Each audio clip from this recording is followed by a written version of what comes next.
नमस्कार सर्वांना, सारिका कांचनच्या दुनियेमध्ये तुमचं खूप खूप स्वागत आहे. तर आज आहे संकष्टी चतुर्थी आणि तुम्हाला संकष्टी चतुर्थीच्या खूप खूप शुभेच्छा. आणि आज यांनी पण घरी येतं, आज यांनी पण घरी येतं, त्यामुळे आता आपण गावातले म्हणजे मागच्या चतुर्थीला आम्ही चालत चालत तिकडे गेलतो, तुम्हाला तर माहितीच आहे. त्यामुळे आज गावातल्या गणपतीला जायचं आहे आणि आम्हाला डेरा पण घ्यायचा आहे. तर व्हिडिओ कंटिन्यू बघत राहा. कांचनला गडबड झाली कारण तिला घर सगळं आवरायचं आहे, फरशी बिरशी पुसून घ्यायचंय. तर मी कपडे कपडे कपडे म्हणते, भांडी घासून घेते.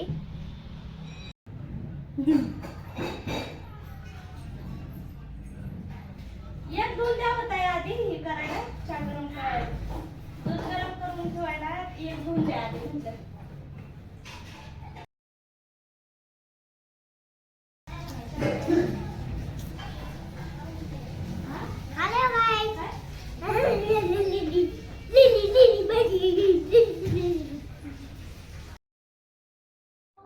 तर आता घरात साफसफाई चालू आहे आणि कांचनने भांडी मला बाहेर आणून दिली होती आणि मी बाहेर भांडी घासते तोवरती घरातला आवरून घेते. तर घरामध्ये साफसफाई करण्याचं कारण म्हणजे आता बाळमामांचे उपवास सुरू होणार आहे, त्यामुळे मग घर आवरून घ्यायचं चालू होतं आणि चतुर्थी पण होती त्याच्यामुळे पण. तर जे उपवास 7 दिवसाचे सुरू होणार आहेत, 9 दिवसाचे, तर त्याविषयी मी डिटेलमध्ये व्हिडिओ बनवला आहे. सत्यवान नामदेव जावीर अँड फॅमिली या यूट्यूब चॅनलमध्ये तुम्ही जाऊन नक्की बघू शकता. तर पिल्यासारखा आमच्यासोबत असतो, पिल्या त्याच्या घरी कमी ना आमच्याच इकडे जास्त असतो. तर आता कॅमेरा दिसल्यावर तो हॅलो फ्रेंड्स म्हणून कसा डान्स करत होता, आता तुम्ही बघितलंच असेल. तर पिल्या ना सारखा आमच्याकडेच असतो, त्याला जास्त त्याच्या घरी थांबायला ना आवडतच नाही. तो कधी आलेला असतो ते त्याच्या मम्मीला सुद्धा माहिती नसते. तर असं त्याला खूप आवडतं. तर कांचन पहिला मला म्हटली होती गॅसची एक तेवढं द्या घासून, कारण दूध गरम करायचं होतं तिला, त्याच्यामुळे मग तेच मी तिला दिलं पटकन. आणि नंतर मग ती किचन वगैरे आवरून फरशी वगैरे सगळं पुसून घेणार होती. आणि नंतर मग आम्हाला परत होळी फेस्टिवलला पण जायचं होतं. तर आमच्या इथे जवळच होतं रंगरीत हा कार्यक्रम होळीसाठी, तर सगळ्या स्त्रियांसाठी होता. मग तिकडे आम्ही जाऊन आलो. तर तिकडे जाऊन येईपर्यंत खूप वेळ झाला. तर तिथलं बघू शकताय तुम्ही, खूप बायका आल्या होत्या आणि खूप छान वाटलं. तर आपले फॅन्स पण खूप आले होते, त्यांनी आमच्यासोबत फोटो व्हिडिओ काढले, तर खूप छान वाटलं. तर त्याचे व्हिडिओ मी आपल्या चॅनलवर शॉर्ट व्हिडिओ शेअर केलेलेच आहेत आणि त्याला पण तुम्ही खूप छान रिस्पॉन्स केला. त्याला तर कमेंट्स आले होते की ताई तू का नाही डान्स केला, तुला डान्स नाही का आवडत. तर मला ना डान्स करताच येत नाही मुळात, आणि कांचनने डान्स केला काय नाही मी केला काय असं मला छान वाटतं. तिचा डान्स बघूनच मी खूप खुश असते, त्यामुळे मला डान्स करायला आवडत नाही.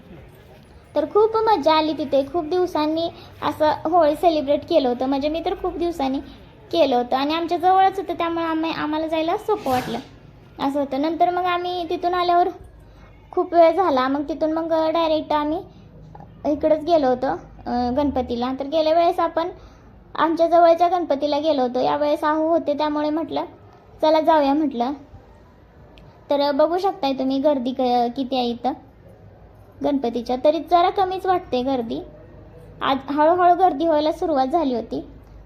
आणि गणपतीच्या मंदिरात कितीही वेळा गेलं ना तरी जेवढ्या वेळेस जातो ना तेवढ्या वेळेस एकदम असं प्रसन्न छान वातावरण तयार होतं.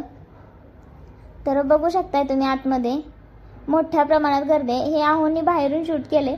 आम्ही ना असं लाईनमध्ये उभा राहिलो होतो, एकदम मध्ये होतो, पण खूप गर्दी होती आणि असं सगळं ढकलत होते एकमेकांना. त्यामुळे कांचनने मला एक साईडने लांबूनच दर्शन घेतलं आणि तिनं मला एक साईडने जागा करून दिली आणि ती म्हटली तुम्ही बाहेर जावा, मी दर्शन करून येते.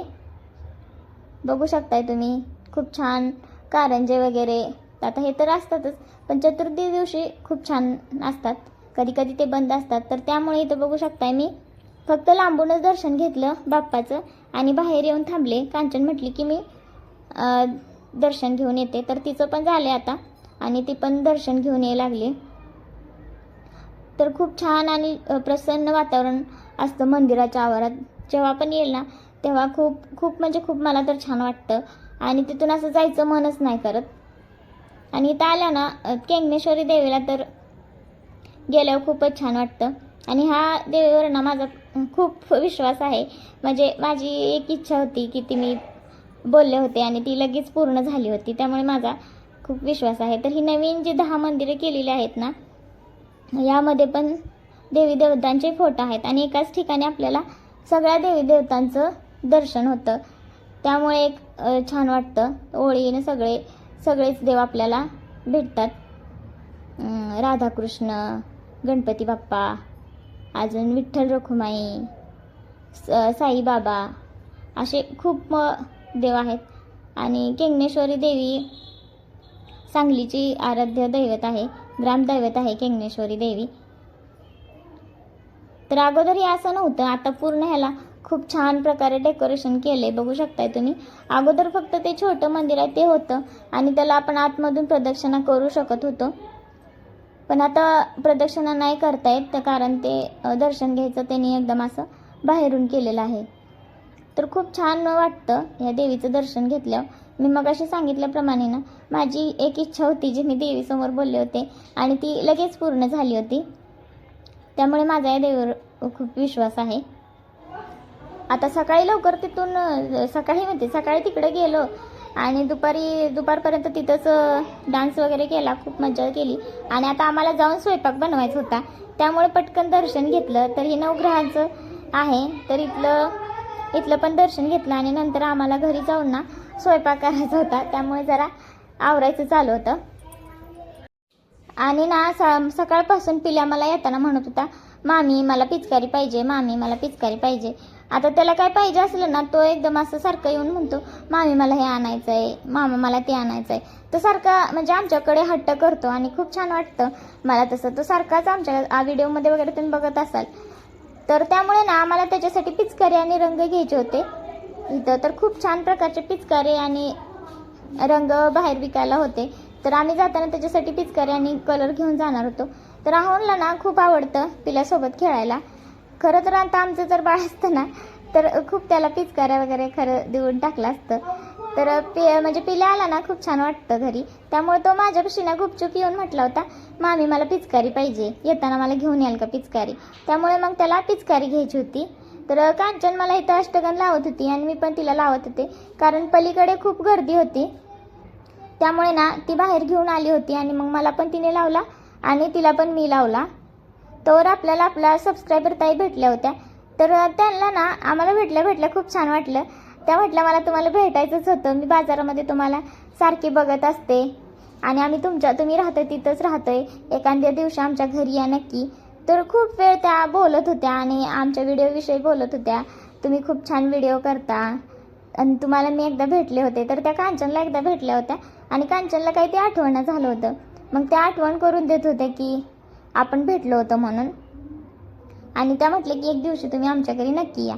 तर असंच होतं ना, प्रत्येक आम्ही कुठे बी जातो ना असं भेटतात आणि मग ते म्हणजे ते कुठं राहतात तेच विसरून जातं. मग ते कुठल्या भेटल्या होत्या, मग कुठल्या नाही, असं होऊन जातं. तर बघू शकता इथं पिल्या किती खुश झालाय पिचकारी घेऊन आल्यावर. तो अजून लहानच आहे, त्यामुळे मग त्याला अशीच पिचकारी आम्ही आणली होती. आणि कलर काय अजून करू दिला नव्हता, कलर सकाळी करायचा म्हणून. तर तो हे पिचकारी ना ट्राय करत होता कशी करायची, ते हवा भरायची, ते पाणी भरायचं. नंतर आल्यावरती आम्ही स्वयंपाक केला. तर खूप कंटाळा आला होता आणि त्यामुळे आम्ही ना मोदक येताना विकतच आणले होते, उकडीचे मोदक. तर तिथंच गणपतीपाशी उकडीचे मोदक भेटतात, तर खूप छान असतात. तर तिथून आम्ही घेऊन आलो होतो. नंतर मग साधंच वांग्याची भाजी आणि शेपूची भाजी, चपाती आणि मोदक असं आमचं जेवण होतं. आणि असंच स्वयंपाक करत करत आमचं चालू होतं दिवसभराचं गॉसिप. कांचन मला सांगत होते म्हणजे ती प्रत्येक गोष्टी माझ्यासोबत शेअर करत असते आणि ती सांगते ना, तेव्हा मला ऐकायला खूप छान वाटतं. म्हणजे ती आज बाहेर गेली होती ना, आमच्या शेजारच्या ताईंसोबत ती बाहेर गेली होती. त्यामुळे ती सांगत होती, त्यांना हॉस्पिटलला घेऊन गेली होती. तर ती सांगत होती हॉस्पिटलमधलं काय झालं काय नाही, आम्ही असं गेलो तसं गेलो. तर असं पूर्ण डिटेलमध्ये ती मला सगळं आल्यावरती सांगत असते. तर बघू शकताय आपलं जेवण तयार आहे. तर हा व्हिडिओ तुम्हाला कसा वाटला ते कमेंट करून नक्की सांगा आणि भेटूया आपल्या नेक्स्ट ब्लॉगमध्ये. Bye bye.